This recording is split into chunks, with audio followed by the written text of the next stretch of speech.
special guest. Is that correct, Councilmember McCullough? Yes, we do. We got a special guest. Will be joining us. Will be Pledge of Allegiance. Pledge of Allegiance. With Harper. All right. All right. Lead it off, Harper. I pledge allegiance to the flag of the United States of America and to the republic for which it stands, one nation, under God, indivisible, with liberty and justice for all. Nice job.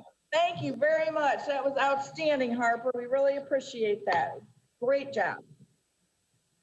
Thank you, Councilmember McCullough. That was very nice. Good Thank evening. you. Welcome to the July 6, 2020 study session of the Livonia City Council. This meeting sets the agenda for the 1,901st regular meeting, a voting meeting that will take place on Monday, June 20th, 2020. And I neglected to mention in the previous meeting, in the regular meeting, that our plan as of this time is to return to in-person meetings for the July 20th meeting, and there will be the full set of guidelines as to how that will be done will be published on the City Council webpage within the next week or so. I believe that we have all members of the council with us this evening, and I don't think we have any special groups in the audience. The only announcement I have to make, and I didn't make it in the last meeting, although I did not have the privilege of knowing him personally, I knew of him and know many people who considered him not only one of the most exemplary police officers and sergeants ever, but just an exemplary person, was Sergeant Paul Wood, who lost his fight to a long, difficult fight with cancer last week, and there was a visitation this week, and then a funeral mass at St. Aidan on Friday. And I just like to wish condolences to Sergeant Wood's family, although I didn't know them. Again, I know of them, and to all who knew him and loved him in our community. Anyone else from council have any other announcements they'd like to offer this evening? Seeing none, we'll move forward. Tonight's meeting is a study meeting, or this meeting is a study meeting. There will be no votes taken at this meeting. The council members will, however, offer either one resolution or a combination of resolutions for each item. Resolutions offered may include an approving, denying, or referring resolution to a committee or city department for its report and recommendation. A resolution of no further action may also be offered. There are some items that will simply be received and filed for the information of the council. Please note that all of the items on tonight's agenda will move on to the regular meeting of Monday, July 20th, 2020, where they will officially be voted on. If you would like to participate on any of the agenda items that will be taken up this evening, please use the raise your hand button on Zoom or press 9 on your phone to be called upon when that item is called, and you will be recognized at the appropriate time. Generally, the petitioner, whether that is the city or a private entity, will make the initial presentation, followed by remarks from those in the audience who wish to speak. When you are called upon, please state your name and address for the record, so your remarks may be properly attributed to you in the minutes for this meeting. Providing your name and address is voluntary, but we ask that you do so. It helps the television audience and the council members know who is speaking to the item. And with that, we will begin with our first item of new business. Excuse me, I need to grab my other agenda. And that is a block party. This comes to us from Ms. Mary Beth Morris, to be held Saturday, August 8th, 2020, from 2 p.m. to 10 p.m. on Woodring Street between Vermont and Oregon, with the rain date of Sunday, August 9th, 2020. Do we have the petitioner with us this evening? I do not see that we have the petitioner with us. Madam President, Yes, Councilmember Jolly. looking at the paperwork here that we have in our packets, it looks like everything's in order. It looks like this is a typical neighborhood block party that we're accustomed to for the purpose of having a barbecue, kids riding bikes, and having group games. I'm happy to offer an approving for the consent agenda if there are no objections. Thank you very much, Mr. Councilmember Jolly. And before we move on, I need to go back, and I failed to, when I asked for council announcements, I also failed to ask if anyone in the audience would like to speak to the council on any item not on this evening's agenda. So let me go back, and I'm sorry for the disruption in the normal flow of the agenda. I do not believe we have anyone in the audience that would like to address the council on any items not in this evening's agenda, so we will continue with the new items. And I'm sorry, Mr. Jolly, did you offer that on consent? Yes, ma'am. Okay, and seeing no objections, move on to item number 2. This is a request to waive the city's noise ordinance. This comes to us from Julie Blackmerre to host cardio drumming exercise classes on Monday and Thursday evenings from 7 to 8 p.m. in the lot of St. Michael's School located at 11311 Hubbard Street. Good evening. Do we have the petition? It looks like we have the petitioner with us. Good evening, Ms. Blackmerre. Good evening, council members. Yes, I'm here and I am from, I actually live in Northfield, but I've been teaching for 23 years at St. Michael's School in Livonia, Michigan. Love Livonia area. Just, we moved from Kansas to here. So it was, trying to get a different house and all that kind of stuff. So I'm proposing, it's a cardio drumming class that we've been doing for quite a while to help out with a women's group at the church. Parish members and people from outside the community can come. Cardio drumming, what it means is you have a big ball on top of a bucket. You have a set of drumsticks, and I'm the phys ed teacher and health ed teacher at St. Michael's School. So we have a bunch of different types of routines that we do with everyone to exercise both upper body and lower body. It's been a huge hit for a lot of different people coming. We have age variances from mid-20s all the way up to 85 that women love to come. We've had a few men come, and we extend the invitation for everybody that wants to come and be part of this. But because of COVID, we can't be inside the school just yet. So we were trying to think of a different way to help others still maintain and keep active with their fitness. And this was a way to do this outside. We've spoken with Monsignor Bill that's at the parish and several other people there as well. Kate Barzek is the one who told me to make sure that I connected with the council members to talk about the noise ordinance. The noise ordinance is we just play music, and it's not really, really loud. It's just enough to give them a way to go about doing their exercise routine with us. We felt that the church lot was better than the school lot because you have the 3 different buildings that kind of surround us. So we're just trying to propose to see if we could get started doing this outside activity and keep it going until we can get back inside again. All right, council, it looks like Councilmember Jolly, his hand up. Thank you, Madam President. I think this is a great thing, and I commend you for being proactive. I have actually seen some of my council colleagues here participate in cardio drumming classes, so I'm somewhat familiar. The only concern that I had at all would be, this is a residential neighborhood. Right. That there would be some neighbors who would potentially, complain or something like that. Have you reached out to any of the neighbors at all, or have you let them know that this might be going on? Many of them are part of our classes that we have that come, and I haven't reached out until I talked with you guys first. I thought my first step would be with you and then kind of go in that direction. But a lot of the people from around the area are part of our group that comes, and we only are there for an hour. From 7 to 8, and then everybody loads up and everybody goes. Nobody lingers. There's nothing like that at all. We pretty much, they get in their cars and they just go after their exercise stuff. Well, I have some experience myself dealing with Catholic grade school elementary teachers, and I know how strict you can be. So I will trust that you will follow the rules and all that kind of stuff that you're setting for yourself. Yes. I'm happy to offer an approving resolution for the consent agenda. I wish you well, and I hope it works out. And maybe one of my colleagues here will join you to get their cardio drum. I may just do that, Mr. Jolly. You're more than welcome. Any of you are more than welcome to come on board, and we would love having you.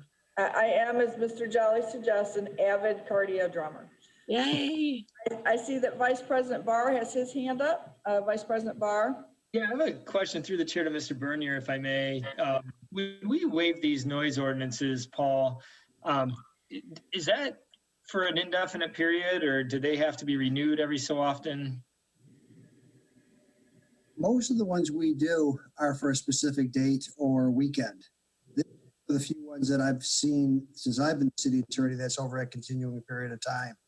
So it really depends on what resolution the council wants to pass.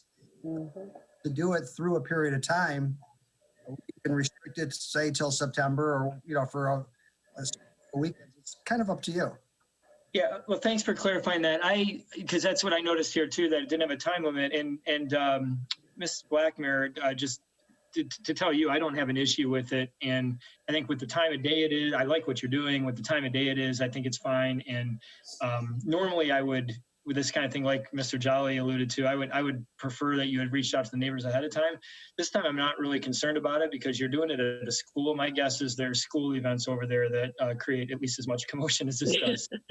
So I doubt it's a concern, it'll be an issue.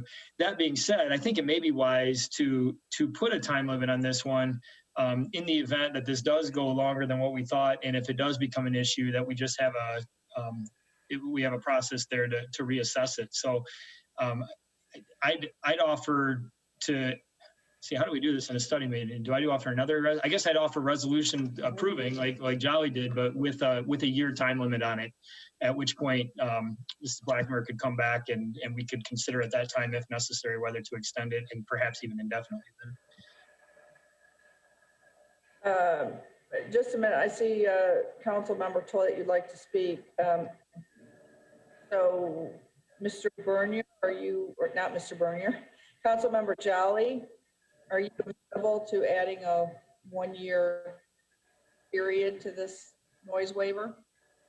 Yeah, of course. I thought I had seen in the paperwork that they were only asking for this for a certain period of time. Maybe I misread that. But yeah, I think 1-year limitation is perfectly fine. Thank you. Ms. Blackmerre, were you, and I'm sorry, I can't remember what the paperwork said and I don't have it in front of me. Did you request it for a specific period of time? I don't believe I did. Okay. Yeah, I don't believe I did.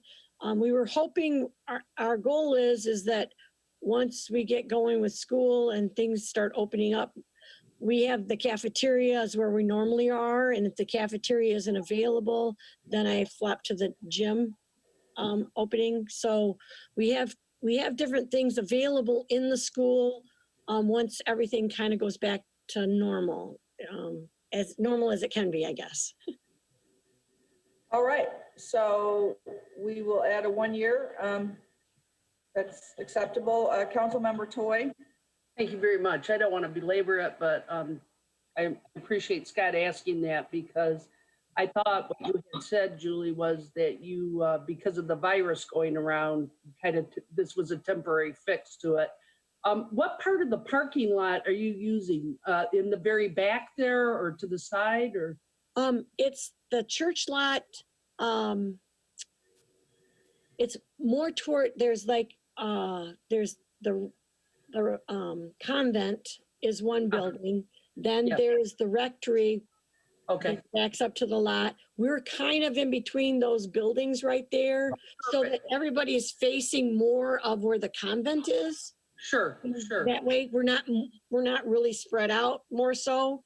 And the music would be set up closer towards where the gym building is. That's the newer building Excellent. in Yeah. reference to all of that.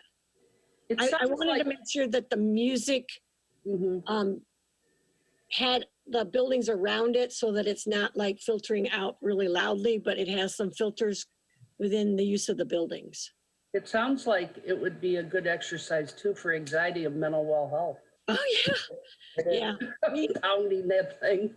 Yeah, And excellent. believe me, everybody comes and some will stand, some will sit.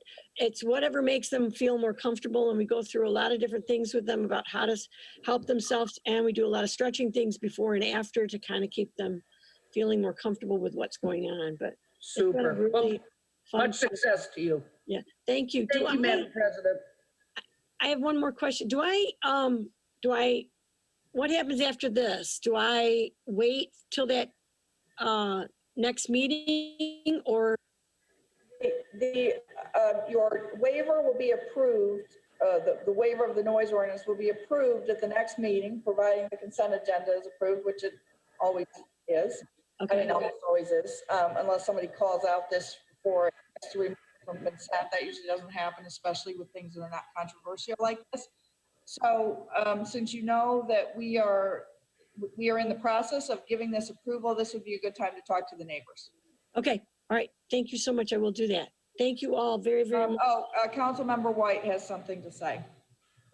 Perhaps if there's no objection from the rest of the council, we could ask the mayor's office for a no veto letter after the regular so that this could be started while the weather is still, you know, really nice.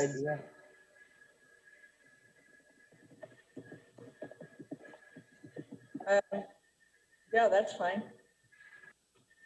That would allow her, obviously, the opportunity to get started right after our Yeah, our I'll meeting make a note for the council office that will request a non-veto letter. Good idea. Thank you, Councilmember White. And then, should I attend the next meeting or no? You do not need to, since it's on the consent agenda. Once it's on the consent agenda, that means it gets passed as part of the consent agenda. And again, occasionally you'll see an item pulled off the consent agenda if someone has new questions. But something like this, a noise waiver that is everyone's comfortable with, it's very unusual for something like that to be pulled off the consent. So And it's necessary for you to come to the next meeting. Okay, and then will you send me something so do I receive something in the mail that says that this is okay for us to do that or? That's a good question. I do not know. I've never been asked that question. Madam Clerk, do you know the answer to that question? Do petitioners get sent when they have a noise? We will send them, yes, we will send them out a letter, and we can also include with the non-veto. They'll be able then to do it Tuesday morning with the non-veto. Okay. Up to the next So meeting. I knew that I know many things how we respond to petitioners, but I never actually thought about that specific question about how. We do send out, and some petitioners will come in and pick it up the next day if it is Okay. something that they need right away. Okay, All right. Thank you. thank you so much, all of you. And hi, Thank Miss you. B. Logan Steve. says hi. Oh, tell him hi from me. I thought that was you. Tell him hi for me. I will. See you. Thank you. Thank you. All right, moving right along, we have number 3 is the appointment of Melissa KAROLAK to Livonia Brownfield Redevelopment Authority. This comes to us from the Office of the Mayor for a term which will expire on November 24th, 2020. Let's see, I believe we have someone from the Mayor's office on. Good evening, Mr. Varga. All right, Casey, okay, there we go. Council President and members of council, on behalf of Mayor Brosnan, we're very pleased to offer Melissa KAROLAK for a vacancy on the Brownfield Redevelopment Authority. It would expire November 24th, 2022. She's Vice President of Finance at at St. Mary Mercy Hospital. And she also has a bachelor's and MBA from Madonna University, and looks like a great candidate for that position. Council? I don't know, I guess, okay, would the, I believe Ms. KAROLAK had her hand up to speak. I don't know if she still wishes to speak. I just want to let everybody know I was here. I'm excited about the opportunity, and I know a few of you guys from the Livonia Foundation, so I'm happy to help. Wonderful. Approving, Madam Chair. Approving for consent, Councilmember Toy? Sure. All right, we have the appointment of Melissa KAROLAK to Livonia Brownfield Redevelopment Authority, offered for consent agenda by Councilmember Toy. Thank you, and Melissa, that is, I don't know if you heard from the last petitioner, you do not have to be at the next meeting. Thank you. But you'll receive a letter about getting sworn in once this is approved. Okay, thanks. All right, thank you. Moving right along, we have a request to approve quarterly budget adjustments. This comes to us from the Department of Finance for the first and second quarter of the 2020 fiscal year budget. Good evening, Mr. Slater. Oops, let's see. There we go. Okay, good evening, Mr. Slater. Good evening, Council. We have forwarded to you a request for a couple budget adjustments for first 2 quarters of our 2020 fiscal year. First item is to recognize a $25,000 grant from the Michigan Municipal League that's to be used for promoting a complete census count. And then the second item is a number of adjustments that are required by a new accounting pronouncement by the Governmental Accounting Standards Board, number 84, where new funds for designated purposes, Historical Commission, Arts Commission, will be established. These previously have been reported as trust and agency funds, but the new pronouncement now requires them to be set up as special revenue funds. I'd be happy to answer any questions. Council? Madam President. I don't know who that was. Mr. Donovan. All right, just a minute, Rob. I'm going to let Vice President Vice President Barr go first, then come back to you. Thank you, Madam President. Just one question for you, Mike. And maybe this is a better question for Dave if he's still on the call. I don't know if he is, but the $25,000 grant for the census, I'm just curious what that's being used for.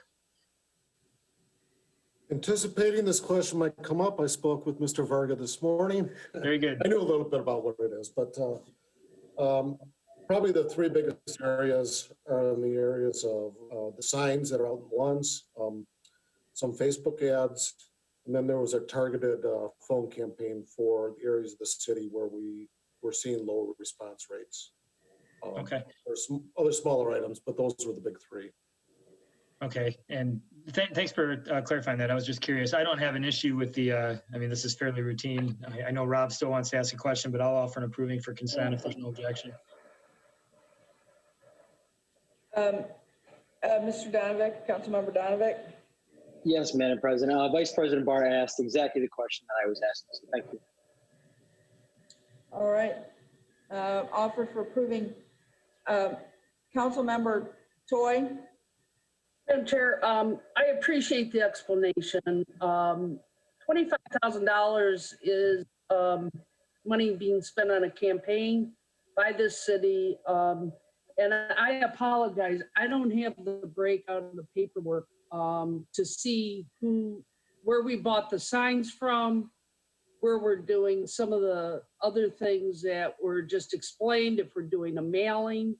It behooves us to have our numbers up, I get that, but I'd like to a little bit more detail, and maybe you have it in front of you. I do not.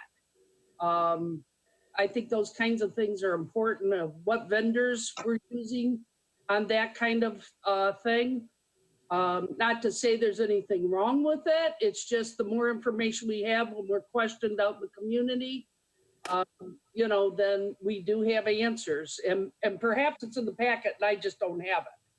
So if I may ask that, I don't mean to deep dive here, but I think it helps us as we explore $25,000 of money that is being spent from the city. Then would you like to put that on the regular? I would like to put it on the regular till we could get a few of those answers, if we may, please. Okay. If the maker wouldn't mind. Well, I think it's your prerogative. It's the prerogative of any member of council to ask that we put on the regular. So we'll just put it on the regular. We have an approving, right? Offered. Sorry, who offered the approving? I did. Okay, that's what I thought. So Vice President Barr will go ahead and put that on the regular. And it looks like you wanted to speak again. I do. Just in follow-up to Laura's question, back to Slater. my understanding is that is a grant for the purpose of the census, correct? It's not coming out of our general fund or anything. It was a grant given to us for the purpose of promoting the numbers for the census, right? Correct. That's why we received the grant. That's what the money has to be spent Yeah, on. that was my understanding. I just want to clarify. Thank you. Yep. We'll be happy to provide the detail for the regular meeting. Thank you. Thank you, Madam Chair. Yeah, thank you. But you, Councilmember Toy, you'd still like that on the regular? Yes, please. Yeah, All right, great. still money. Okay. Item number 5 is a request to approve an intergovernmental agreement between the Charter County of Wayne and the City of Livonia. This comes to us from the Department of Parks and Recreation for improvements at Botsford Pool and Clements Circle Park, with the proposed city's participation be $35,671,000 from budgeted funds. Good evening, and Parks, there we go. Good evening, Mr. Davis. Thank you, Council President. Ted Davis, representing Parks and Recreation. We're asking for council to approve an intergovernmental agreement between Wayne County and the City of Livonia. This is in total $154,329, used for 2 projects. Botsford Pool will be doing the complete removal and replacement of the Marsite. For the outdoor pool, Clements Circle, we're doing a complete removal and replacement of, excuse me, I don't know if you can hear that in the background. It's a rough night here. We'll be doing a complete removal and replacement of the park pavilion. It's a really rough night here. Sorry for that. This is for the 1920 grant cycle. Projects would take place next summer, prior to the pool opening and prior to summer for the Clements Circle project. We're asking for city matching funds in the amount of $35,000, $35,671. We're anticipating total project cost of $190,000 for the 2 projects. I'd be happy to answer any questions council might have on this. Thank you, Mr. Davis. Mr. McCullough. Thank you, Council President. Ted, I just through the chair to Mr. Davis. The city is basically, just to clarify for all listeners at home, the city's on the hook for $35,671, of which the partnership for $154 is being helped out from a grant through the county. Is that right? That's correct. And anybody that's been to Botsford Pool, this is a great upgrade.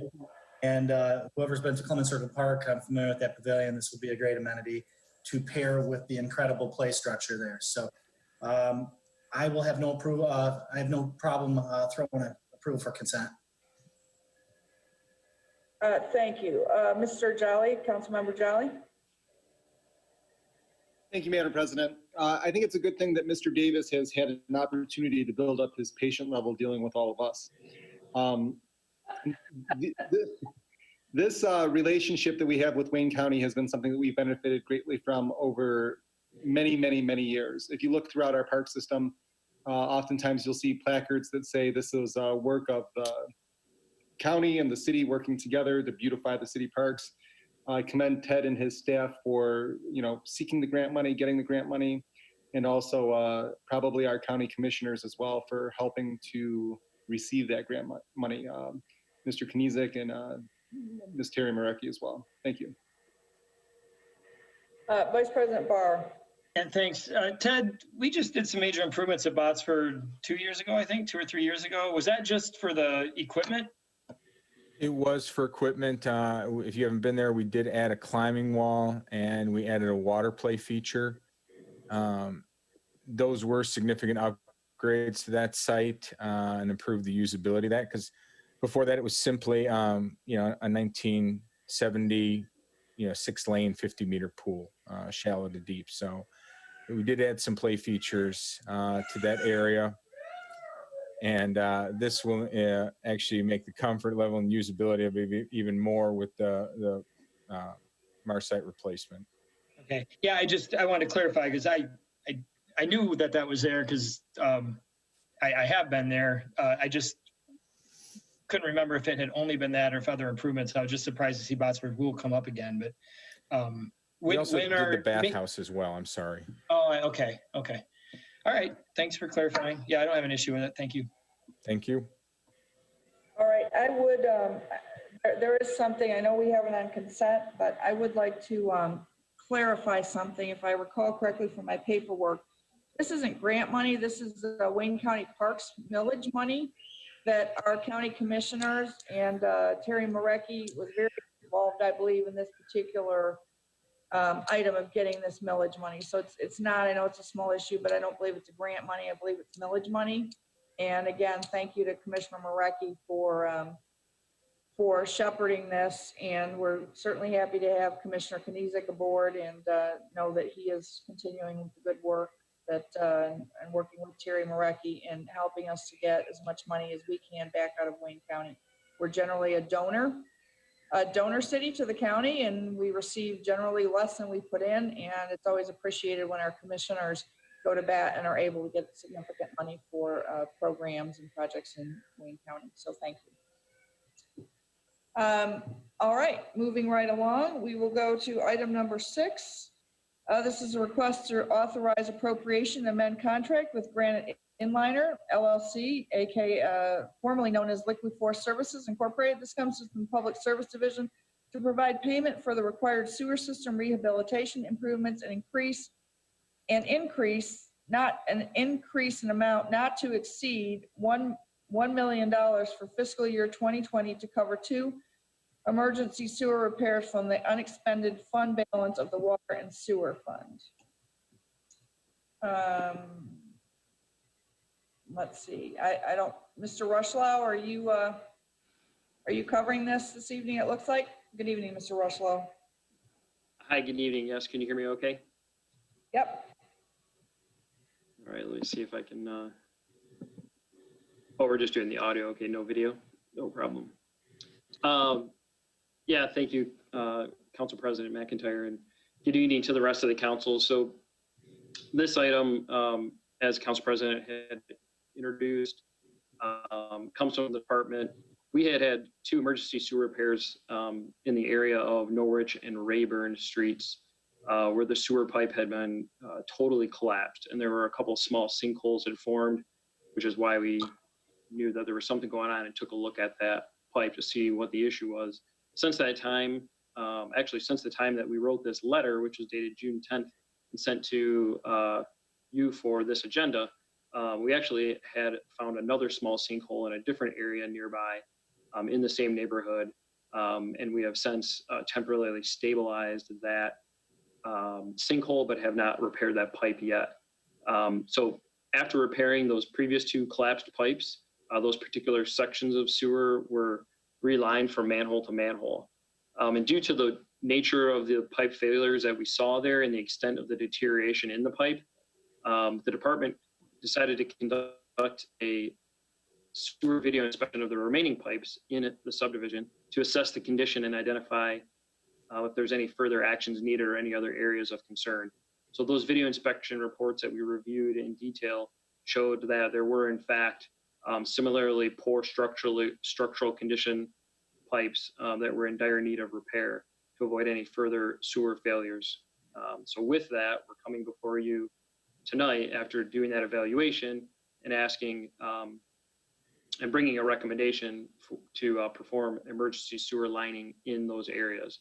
So it's our recommendation to you from the Public Service Division to authorize an additional appropriation of $650,000, which would increase the not to exceed amount for GRANITE INLINER up to $1 million for fiscal year 2020. They will complete this project within this fiscal year. That would come out of the unexpended fund balance for the Water and Sewer Fund. And then with that also authorize an amendment to their existing contract to reflect that increased amount that we noted about. With that, I'd be happy to answer any questions if there are any. Thank you, Mr. Rushlow. Councilmember McCullough. Thanks, Madam President. Through the chair to Mr. Rushlow, just a couple quick questions. Do we still do like preventative video inspection throughout the city? Regularly? I don't know if it's on a, do we cover the entire city periodically? Is it like a 10-year term or something like that? Is there some preventative measures in place? Yeah, that's correct. We're trying to get through as much of the city as we can. Our cycle is a little bit less than that. We're trying to get it done within a 5-year period where we take a look at every section of pipe. You might recall back a few years ago when we had pretty good grant money from the state to do what was called the SAW, or asset management planning. That document was kind of our tool to help us do more preventative maintenance. And one thing really coming out of that report, that asset management plan report, was increased inspections, increased sewer cleaning, and that's what we've been doing since that time back in 2013. Thank you. I'd just like to point out, our infrastructure, is dated. I think these were some of the in Coventry from even the 30s and 40s that, some of these repairs are costly. Obviously, going ahead and I'll offer an approving resolution for consent because we definitely obviously need to do this work. But I did want to touch base on the measures that you and your team are doing, to try to stay ahead of it, and how expensive these measures can be. So thank you for the info. You're welcome. Vice President Barr. Yeah, no objection to that. Just want to say that the key point that I saw on there was that this expense is already included in the water rates that residents are currently paying. Every year we have to approve water rate. There almost always increases. And I think that time's even coming up here soon. And it's just a good time to remind anybody that's watching that it's not that night that we approve those rates get set. It's all these types of decisions, these necessary improvements that happen throughout the year that the rates have to then be set to cover. And so this is one of those moments where we're taking that action. But this is even better because this one's already covered under the rates you're paying. So this particular action won't affect what we consider for this year. But thank you. I'd like to ask Mr. Rushlaw a question. What's the schedule for these repairs? The time to get them done? Yeah, great question. So since we knew, that we already had this letter coming before you, and we had experienced that other sinkhole that I had mentioned earlier in my introduction, we had started to have GRANITE INLINER deploy crews out to start doing cleaning and preparations for lining, as well as notifying residents that this project was likely coming, so that they're aware of what's coming up and what they need to do, and that GRANITE would be working in the area. Using the funds that we currently have under their contract to have them start to do some of the preparing work, the cleaning and prepping of the pipe for that liner to be installed. So they're actually out there. They started working early last week on Monday before the holidays. So they will be ready to start lining very shortly. Okay, thank you. So we have that offered on consent agenda by Council Member McCullough. Is that correct? All right. Anyone else have any questions for Mr. Rushlow? Okay, seeing none, we will continue with item number 7. This is a request to authorize expenditure, also from the Public Service Division, to enable payment to D'Angelo Brothers for the emergency water main replacement on Surrey Road through the DPW Yard from budgeted funds. Mr. Rushlow. Yes, thank you again, Madam President. So this one's a little different. So this is related to water main replacement. And the work actually occurred under an emergency repair starting on March 23rd and was finished April 13th. This really came to us in the midst of executive orders that told everyone to stay home and stay safe. So during that time, the Department of Public Services was greatly reduced in staff numbers. We were really focused on maintaining just operations that were focused on sustaining health and safety. So recently, this stretch of water main had 3 repairs due to water main breaks on Surrey Road between Schoolcraft Road, so the south, which would be the south service drive or the eastbound service drive of Schoolcraft, going south along Surrey Road to the DPW Yard. So 3 breaks in recent time. On top of that, we knew also from doing those other breaks and repairs that there was a broken gate valve on the corner of Surrey Road at Schoolcraft that needed to be replaced. So due to that combination of recent water main breaks, broken valve, and the impacted properties, I guess I should mention too, the impacted properties aren't just the DPW yard. It extends well beyond our yard to neighboring commercial and industrial properties that are around the area, and we included a map in your package to help try to illustrate that and make that clear. So the emergency work that was performed included replacement of broken valve near Schoolcraft Road, the replacement of the deteriorated water main along Surrey Road, as well as installation of a new loop through the DPW Yard. So as a result of all those emergency efforts, we were able to greatly improve the water quality in those facilities, decrease the length of time water would sit in the pipe being unused, improve fire protection and reliability, and create a system redundancy now being fed from 2 different directions that will help in the event that there is ever, a future water main break in the area. All that was completed with minimal operational impacts or traffic conflicts, with our yard being, 2/3 of our staff were not in the yard at the time. So we had very minimal traffic conflicts. Most of those businesses were closed at the time. So we were able to minimize water service disruptions and really greatly reduce any safety concerns that we would have with those types of projects. So with that, it's the recommendation of our department, the council to proceed to authorize payment to D'Angelo Brothers in an amount of $257,970.80 for equipment, materials, and labor necessary to perform these emergency, this emergency water main replacement. With that, I'd be happy to answer any questions. Councilmember Jolly. Thank you, Madam President. So these things come to us every once in a while because DPW is responding to an emergency. We're fortunate to be in a position to be able to trust the DPW, their professionals, and understand what they're doing. But it's also our job to verify and make sure that the amount of money going out makes sense. And that's why I say what I'm about to say. Typically, we've seen these things and they've been in the ballpark of sometimes $70,000, $80,000. This is quite an expensive emergency expenditure. So although I appreciate every single thing that you've said, and I think I understand what you're saying, because of the amount of money involved here, I would like to offer an approving, but I would like that on the regular agenda so that we can have a little bit more time to look into this and possibly review it. Not that I think anything is amiss, but we are talking about roughly $250,000 here. So I don't feel comfortable with that being on consent. Thank you.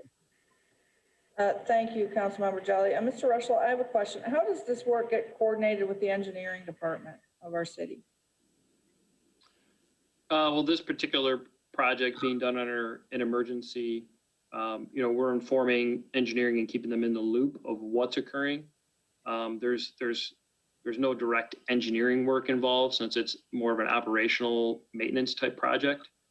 So, we don't need to do survey work for a replacement like this. The pipe was installed through a directional drill and a pipe burst, which really just uses the existing old cast iron pipe as a host of where the new pipe's going to be pulled into place. And a ramming head bursts that old pipe, which is why it's called pipe burst. It's pulled into that same void or that same space where the old pipe was. So there's really not a lot of engineering design or details or specifications. This is something that's been a tried and true method for us, both in small and large projects in the city. So, we're constantly coordinating with engineering, but there was no need, there's no additional permitting or anything like that for this type of an emergency repair project.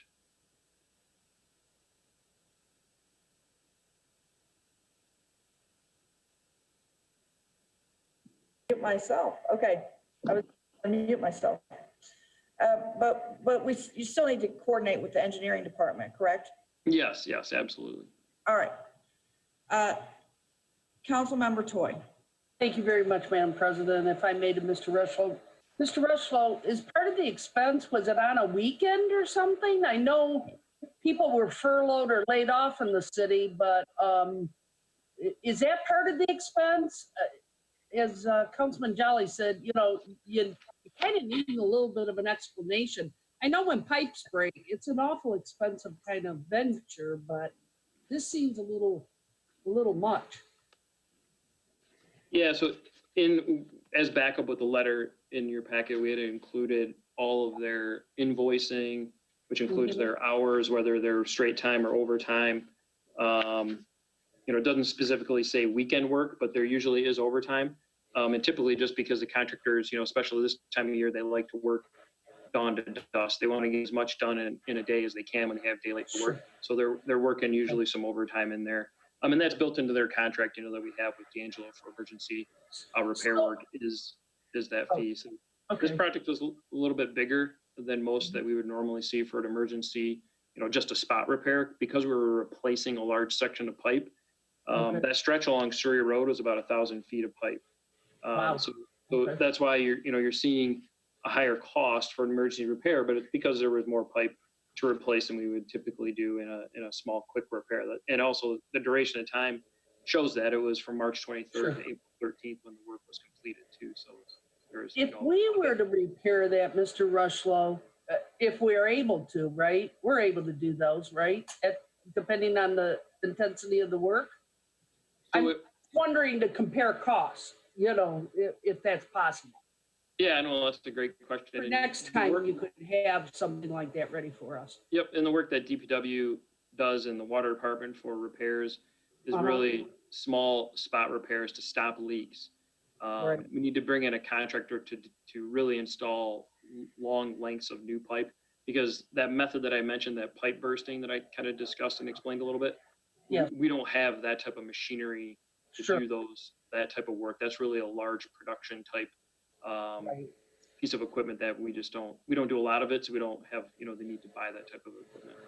And they've done work for us before, D'Angelo, right? Yes, absolutely. Yeah, that's what I thought. For the township for many years. Appreciate it. Thank you, Madam President. All right, so we have that on the regular agenda of July 20th.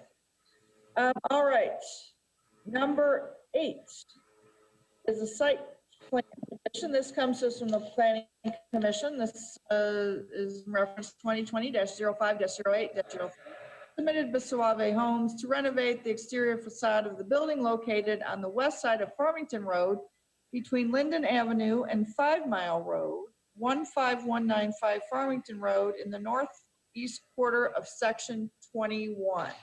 Mr. Taramina. Thank you, Madam President. This is a site plan petition involving the renovation of an existing office building. In your packets, there are some photographs that show what the building looks like today. This is directly across from the Senior Center on Farmington Road. It's one of 2 office buildings side by side. This is the one that is identified as Cambridge Underwriters. This building was originally built in 1947. It was added onto in the 70s. It's about 9,000 square feet. The petitioner in this case is going to completely gut the inside of the building. He's going to raise the ceiling heights. He's going to, because the zoning is C2 general commercial, he's going to create 2 suites in the lower level that could possibly be rented as retail spaces. The balance of both the first floor and the upper floor will be used for office. Parking in this case, while it's limited, this is part of a shared parking agreement arrangement with all the surrounding businesses. So it is felt that parking will not be an issue for this property. And in fact, the petitioner intends to use much of the second floor for his own business purposes. So unfortunately, I can't show you the rendering of the building, but for those of you familiar with this, it has a metal clad feature on the upper part of the structure. All of that gets removed. The EIFS on the lower level gets removed as well. Brand new hardy plank siding will be installed on the upper part of the building, new brick, as well as cultured stone on the lower levels, structural canopies, new storefront windows. I think if you look at the rendering that's provided in your packets, you'll note the substantial improvement that is being made to this building. Planning Commission reviewed this at their last meeting and fully endorsed the plans as presented and granted the approval. Thank you. Thank you, Mr. Taramina. Councilmember Jolly. Thank you, Madam President. I think this is a great project. I think this is, though not technically part of the master plan, I think this is being done in the spirit of the master plan and the vision that was created for the 5 Mile and Farmington corridor. Aesthetically, it's going to beautify a building that is quite outdated, but it's also a massive investment in that district as well. And I think it's well, I'm hopeful it's a sign of things to come. On the city side, both sides of Farmington Road there, I welcome this, excuse me, I welcome this first step here in towards accomplishing what was set out in the master plan, in spirit at least.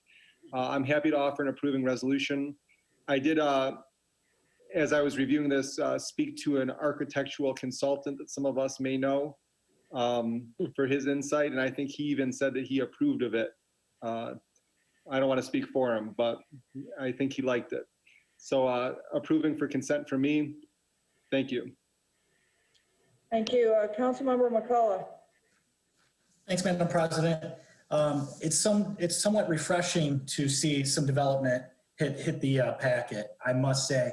And the renderings to kind of see between the hardy board, which is a very sustainable product, the culture stone, taking a building that has some historic impact to the city, and even the infill of some of the brick. This will pair very nice with the NY Deli and even O'Malley's renovation. So I'm celebrating this project and can't wait to see it get done. Thank you. Councilmember Toy. I'm sorry, I have a barking dog, and I agree with Jolly and McCullough. Thank you. Sorry. All right. Anyone else? Okay, we have that offered approving resolution offered on the consent agenda. And with that, we move on to item number 9. This is a proposed amendment to the Livonia Code of Ordinance as amended. This comes to us from the Department of Law to add section 225 and amend text section 230 of chapter 4, streets and sidewalks of title 12. Mr. Bernier. Good evening, council members. I lost you on my computer hookup, so I'm on the phone, so I hope you can all hear me. This came to us 2 ways, actually. This, as council remembers, I believe it was last meeting, we had a long discussion on a couple of the streets where we were going to do reconstruction of the street, and the mailbox were a big issue that seemed to dominate quite a bit of the conversation. Even prior to that, we had decided to take a look at the issue of the mailboxes in the right-of-way. Mr. Hanna asked us to look at it. Mr. Zielinski asked us to look at it. And after the last council meeting, council asked us to take a look at it. So we have proposed an ordinance that really doesn't change a lot, but it clarifies a lot. The right-of-ways are not an area where people can just put up whatever they want. It is required that we get permission of the city inspections department to get a permit to put up structures within the right-of-way. The reason for that clearly is because of the danger it causes to motorists. We want to have a consistency on the sidewalk and also for the U.S. Postal Service for their ability to deliver mail. One of the problems that we saw was if we put up giant structures, the brick encased mailbox structures, when they get damaged or destroyed, the city does not want to be on the hook for having to replace those. In addition, it causes damages to the plow equipment. It could cause damages. Finally, of course, it causes, if somebody was driving down the road and lost control and they hit a permanent fixture, it could cause serious injury to the motorist. We took a look at it and we decided to clarify or ask the council to clarify the ordinance to indicate that any mailbox that goes up in the right-of-way has to basically comply with the United States Parcel Service recommendations on placement and material. It's included in the proposed ordinance that we've written. Basically, it complies with it. It has to be a post or a support no larger than a 4x4 wooden support or a 2-inch diameter standard steel or aluminum pipe. It also explains the distance it has to be from the road or from the curb. So we have proposed this because council asked, engineering asked, and inspections asked for it. I'd be happy to answer any questions. All right, council? Councilmember Toy. Thank you so much. If I may ask Mr. Bernier, people in different areas to take these large rocks sometimes and put them around the base of their mailbox. Does that new ordinance address anything to that nature? Because well, we didn't directly address the placing of rocks, but anything that goes into the right of way has to be approved by the inspection department. The large rocks will not be approved by the inspection department. It's a safety issue. Certainly. Madam Chair, I think this is long overdue. I feel bad that people spent a lot of time and money, but when they called me, I tried to explain that it is a right of way, and I know most of us did. I'm going to ask for an approving on this, and I'm sure it's, a first reading or something at this juncture, once we do that. It would be up for a first reading. Yeah, I'll be happy to give it first. All right, thank you. Mr. Vice President Barr. Yeah, Paul, so as I understood it, this really is already included, under other objects in the current ordinance. We're just making it more clear, correct? Absolutely, and we included in there, and under the other objects, we actually put in there the telephone pole. But we wanted to make sure too that it complies with the U.S. Postal Service recommendations, because if they're too high, it creates a problem. If it's too close to the road, it creates a problem. If it's too far away from the road, so it creates the guideline on where the material to be used, the size of the mailbox, and the placement of the mailbox. Quite frankly, you always had to get a permit to put up the mailboxes or to put up a structure there anyways. We recognize probably a lot of people didn't do it, and they do that at their own peril when they put up the giant bricks because they weren't complying with the ordinances. Okay, thank you. And one more question, and I'm going to take the opportunity to educate myself. My house, like many of ours, has a sidewalk, but for houses that don't have sidewalks, do they have a right of way defined there too? Maybe that's a question for Todd, but is that, do they have a right of way like this too, or is this only when there's a sidewalk there that we have that? Todd is probably the better person to answer it, but I can't believe it. I think all of our streets have a grass right of way next to the street.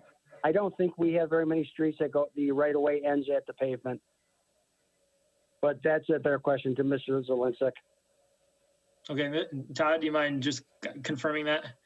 Thank you, Madam Council President. A couple things I want to clarify is typically where there's no sidewalk, you can see where the telephone poles are at or utilities are typically where they're at the edge of the right of way. On a sidewalk, where there's existing sidewalk within the right of way, the private property is typically 1 foot from offset from that sidewalk on either side. One thing I want to also bring home is for the ordinance, when people plant fences or bushes, it typically should be required a minimum of 2 feet from the back of sidewalk or right of way. Because if you have a fence post, you still have to maintain that. And we put stop boxes or shut-off valves for the water 1 foot behind the sidewalk. So the ordinance does require it. We do run into it. We do sidewalk repairs where people put obstructions out against the sidewalk itself, whether it's a decorative brick post or a fence post or a bush, whatever. Unfortunately, we had to trim that back. We feel bad, but again, per the ordinance, that was supposed to be planted 2 feet from there. But just a little bit of education, and I appreciate City Council and obviously the Law Department to help clarify that. Again, we want to do what's right. We don't want to take things back from people, but appreciate the education and taking the opportunity to, again, strengthen the ordinance and hopefully make less work for people later on in the future. Thank you. And in that same spirit of education, as much as I think this is good that we've clarified this, I'm just going to reiterate that I think it would be helpful in our city newsletter if we include a reminder of this to residents, certainly in the next issue, and maybe just give it a spot in there for many issues to come. Thanks. Thank you, Vice President Barr. Councilmember Jolly. Thank you, Madam President. So I recognize that a lot of effort went into clarifying this from the Law Department, from the Engineering Department. I anticipate, because we are to some extent clarifying to bring attention to this, to avoid problems later on down the road. I would anticipate maybe I'm hoping that this will receive some kind of media coverage so that people will be made aware of this. To avoid some kind of rush of questions or residents being concerned about their existing structures, Mr. Bernier, can you provide any kind of clarification in regards to plans for enforcement? I guess from my perspective, I would imagine that we're putting them on notice that if and when we need to do work, they should know that this is not allowed. They should stop putting things up that are not allowed.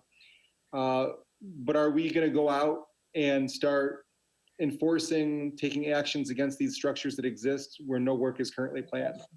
And I think I know the answer to that, but I want to hear it from you. Let me suggest, I always hesitate to talk about enforcement issues because as council knows, and as you know, Mr. Jolly, enforcement priorities tend to change over time.